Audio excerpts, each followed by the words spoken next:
જીવન અને મરણની વાત છે. આ તો જીવન કેને કહેવાય અને મરણ કેને કહેવાય, શોક કેને કહેવાય અને આનંદ કેને કહેવાય, એની આ વાત છે.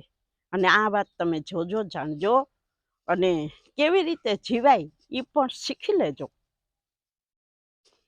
હવે આપણે જીવન મરણની વાત ઉપર જઈએ કે દીકરા દીકરીના જન્મ થાય, દીકરાનો જન્મ થયો હોય અથવા પેલા દીકરીનો જન્મ થયો હોય તો દીકરીને તો વિઠોરી અને પારણીએ સુવડાવી દે.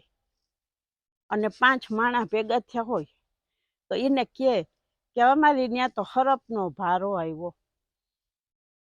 દીકરી છે સરપનો ભારો છે.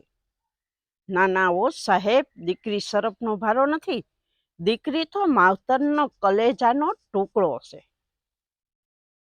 અને દીકરો જન્મે ને સાહેબ, તા તો ન્યાથી ચાલુ થઈ જાય ફટાકિયા ફોડવાનું, એને તારે ફૂલડા ઉડાડવાનું, અને એને કેવા ધામધૂમથી અંદર લઈ આવે અને પારણિયામાં પોઢાડવાના, જોઘડિયા જોવે, એના કેટલા વાલ કરે અને પેંડાવે છે.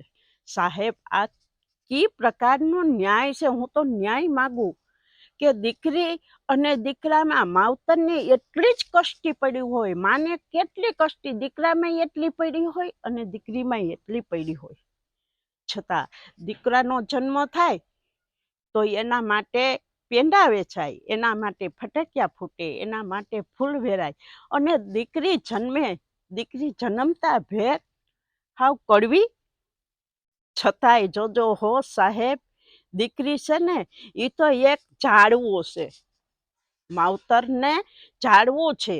કારણ કે મોટો થાય ને દીકરો ત્યારે ખબર પડે કે દીકરો આપણને કેવી રીતે હડસેલીને નાખી દે અને દીકરી આપણી માથે છાંયો થઈને ઊભી રહે. એનું નામ દીકરી કહેવાય, એનું નામ